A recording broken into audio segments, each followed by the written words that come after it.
The Brandon Peters Show may contain explicit language and detailed plot points. For more information on the show, stay tuned to the end of the episode.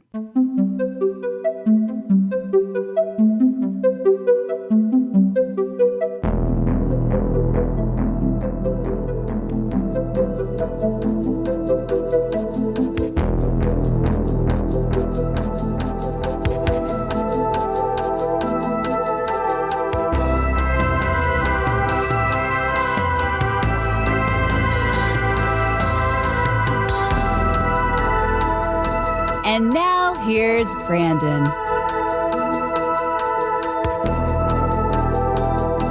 And it's time to close the week out with a song. Back to join me as writer and co-host of the podcast Horror in Session, Reyna Cervantes. Hello, thanks for having me again. Hey, welcome back again. This week's music video comes to us from the industrial rock band Stabbing Westward. Shame is the second and final single from their 1996 album, Wither, Blister, Burn, and Peel, which featured their breakout single, What Do I Have to Do? It's lead singer Christopher Hall who wrote the song about his divorce. Now, Reyna, do you know who Stabbing Westward is? I had not heard of them at all until you had sent me this music video. I appreciate you coming because you showed up on a very one for me music video episode. I didn't pick something pop friendly. This might be the most obscure music video I picked for it, but when I was making this show, this was like one of the top music videos I wanted to talk about, but I'm like, I'm going to have to build up the show before I get to something obscure. So I appreciate you coming in. But it is directed by Paul Cunningham, who only directed music video for Radiohead's High and Dry, Freaks by Live, and some band called Bobaflex. That's a neat name. Yes. So this video is a Brandon choice, and it's a kind of a little mini slasher movie. So I figured it'd be an easy one to like throw on something in case they never knew of Stabbing Westward at all. What do you think of the song? Let's talk about the song first. Okay. So you actually sent me this at like a good time because I've been kind of like on an industrial kick. Okay. Lately, I fell down this rabbit hole of like, I randomly heard Mushroom Head's latest single and I was like, oh, this is kind of good. I was like, well, what if I listen to all these old songs from them back in the day? And then it's like, what if I hop to this other industrial band? So it's like, this was not like whiplash or anything for me, like going into it. I actually really liked the song. I added it to a Spotify playlist. Oh, right on. I was like, I'm going to have to revisit this one. But overall, like, I really liked it, especially as someone who like grew up playing in like metal bands. I like not the like super like fast and hard stuff, but like the hard hitting stuff. It's like a hard-hitting ballad almost. Like it's got ballad qualities, but it's like you're not like sad bastard. Just it's like an aggressive ballad. Like there's like a lot of like toms on the drums being used. Like, I like stuff like that. So overall, like I really liked the song. I ended up kind of listening to it twice in a row because I was just like, oh, okay. Yeah, definitely. It like hit me like. I first heard this song when I first saw the music video. It was one that never got like daytime play on MTV. It was always on Alternative Nation, Headbangers Ball, or like 1 a.m. Like I think I caught it up. Like I was like a late nighter, and I was like, "What is it?" Like this is like an amazing video, and I liked the song a lot. I knew their first song, and I was like, "Okay, that's fine or whatever." But this one, I bought the album when I was back in the day. I was like, "This is awesome," and then they came out with their follow-up album to this one called Darkest Days, and they have the song Save Yourself, which might be their most known song, which is similar to this one. Kind of has the same kind of beats to it, but that song's badass itself. That album was awesome. I was into this like electronica metal thing at the time, and I felt their music was really lent itself to I've always been a movie person, kind of had like a theatrical feeling, like you could imagine movies or trailers to this music. And that with the music video, obviously, features a woman, just kind of looks like she's moved into a new place celebrating, and she gets a call from a payphone, and it's her ex-boyfriend escaped from the mental asylum downstairs, and he comes into her apartment room. They have a slasher chase. Like he kills the cop, the security guard, and they get to the roof, and she coaxes him to jump over. And during this, the band plays, and they kind of have a comedic aside where they all leave to go watch this movie of what we're seeing happen as it plays. But really cool music video. Did you like the music video? Yeah, I think a lot of people tend to forget about the pipeline connection between horror and industrial and new metal music. Like, I think a lot of people forget that, like early to mid 90s, like even into the late 90s, these were the soundtracks to those horror movies. Right, yeah. So it makes sense that a band was like, let's just do our own. Right. For our own like song. And this one, I mean, like 9 Inch Nails was attached to Seven, and Seven was a year before this, and this came out in January, and you could already see the effects of like David Fincher happening across the board, because this has very much his like kind of his lighting style, a little bit grungier, very between like Seven, Dark City-ish look of it. And it has one note, but Clint Curtis plays the killer guy. He's been in Blade, Deep Rising, and the Mexican. The woman, unknown. Like I couldn't find who she is at all. That's like that Deftones album cover with the girl on it, and it's like nobody knows who she is now either. Right. But it's quite good. I mean, I just, it's 4 minutes and you get like the full effect of slashers. Like you get the scary call, the build, the elevator, the chase, the talking conversation. And I think because it has subtitles, which is a weird thing that didn't get utilized a lot in music videos, where you could tell a story, just use the subtitles, because people talking would distract from the music. But it adds like an air of like prestige to it, almost like this foreign like epic film. It's a respectable attempt at like, I think it kind of boils down to that's how well the slasher formula works, is that you can apply it to like a 4-minute music video, right, and like kind of walk away satisfied from it. Yeah, and this guy's scary. He is like got a psycho look to him, and it's almost similar to the actor. I can't remember his name. He was the killer in Prom Night remake, but he almost kind of looks similar to him. He's in a lot of stuff, and I can't. Asking me to remember anything about Prom Night 2008, and I'm just like, wait, what? I'm still trying to delete it from my head. I was not a fan of that. No, neither was I, and that's gonna bug me all night, but that's fine.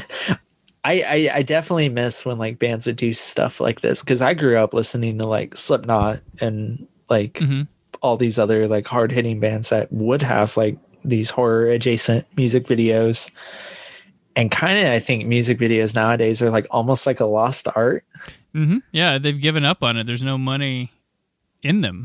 Yeah, unless it's like a TikTok dance video. There's like, I guess people don't feel like it's worth like the time or investment in like music videos, except that new Lil Nas X video. Oh, right, yes. Was actually very surprised by that one. I was like, oh, okay, this is a good music video we've gotten for the first time in a long time. Right, it used to be a part of the rotation. You're like, well, what's the music video? What's the... And then... maybe those didn't result in the album sales that they wanted them to, and they just sort of dwindled, or YouTube wasn't just an avenue they wanted to drop them on, or... Yeah, I think it was the whole Headbangers Ball, whatnot, like... You would show these because, like, you know, it was back in the day. We couldn't just bring up music videos on our phone. We had to bring it up on dial-up, and then it would take forever. And then it's like, I think it missed the window of transitioning and having still ad revenue for it. And I think it just kind of, they didn't cross over where YouTube became a revenue stream and MTV was leaking into that. I think this band, it sounds like, kind of went the way of like Spineshank, where it's just like flash in the pan, gone. Yeah, they were gone. I mean, their popularity was one song that got attached to some trailers and video game stuff, and they broke up, I believe, in 2001 or 2002. They've reunited since, and I guess still play shows, but they just never could break out. They opened for Depeche Mode a lot, and that's interesting. Yeah, I never got to see them in concert. They never came near me, but I always wanted to. I jammed hard. Like, these guys would get cranked in my car. Like, I love this. So I busted out the old CDs when I picked this. So I was like, all right, I found my old CDs of them to play. And I'm like, this, back in the 90s, people would know their songs probably, but maybe not put the name with them. But now it's just like you said, it's obscure bad. Because I sent it to you. I'm like, well, it's a good music video, but I'm wondering if she's going to know like the song. But yeah, unfortunately I didn't. And like I said, It's kind of went the way of Spine Shank. Like Spine Shank had the song at the beginning of Freddy vs. Jason, and like, right, that's it. That could have been the Goo Goo Dolls. They had a song on Freddy's Dead, and the like name was like a couple years later. So yeah. That could have been that. Oh shit, I forgot about that. Nothing gets you ready for Elm Street like the Goo Goo Dolls. Like a Goo Goo Dolls, the band that did Iris. Yes. So yeah, that was a funny thing for me. But yeah, like this band, I mean, they really lent themselves just to it, and I think instrumentally, like in the video's edited so well, it feels like it was made for this before it was just a song. Like it really fits well, and I do like it. Does have comedy in it, where not just the band leaving, but when they I actually genuinely got a chuckle out of when they're like, should we tell him about what we're watching? And they look over and he's just jamming out on his guitar, and they're like, nah. It's like, that was actually pretty funny. I was good with that. It's overall it's a very good music video. I miss when music videos were kind of like this back in the day. Yeah, I remember Bush. They had a song called "Greedy Fly," and they did a really kind of grungy video like this that had some weird shit in it too, but it had the look and feel like this. And my God, I had just seen Bush before the pandemic too. Oh, really? Like Gavin and the guys he calls Bush now? Yeah. Gavin and the guys he calls Bush, but I just saw them like mid-19, so obviously they're technically still around. Yes. But wow, yeah, man, I kind of miss this era of music. Yeah, when, like industrial new metal was a thing. Right. Yeah, it was like, we're going to take that techno thing they say is going to be big, but we're going to add it to metal. Yeah, pretty much. And these guys did it really good. They were one of the better ones. There was another even more obscure. I saw back in '98. I saw Korn and Rob Zombie. That Family Values tour. No, or was it no?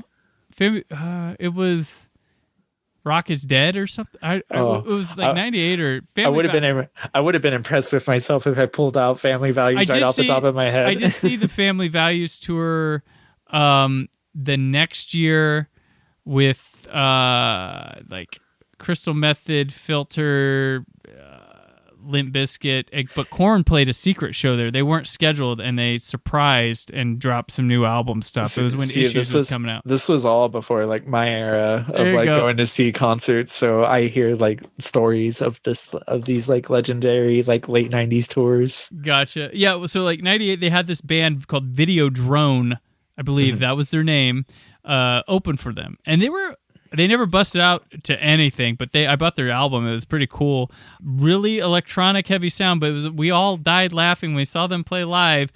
And they had like three guys doing like electronic stuff while they had the band play metal. And at the end, he goes, "Fuck technology," and just threw the mic down and walked out. We're like, dude, that's how your band makes your sounds. Like, your band is technology based. Your band based. is all technology. You're not just plugged into amps. You got beeps and samples and all like.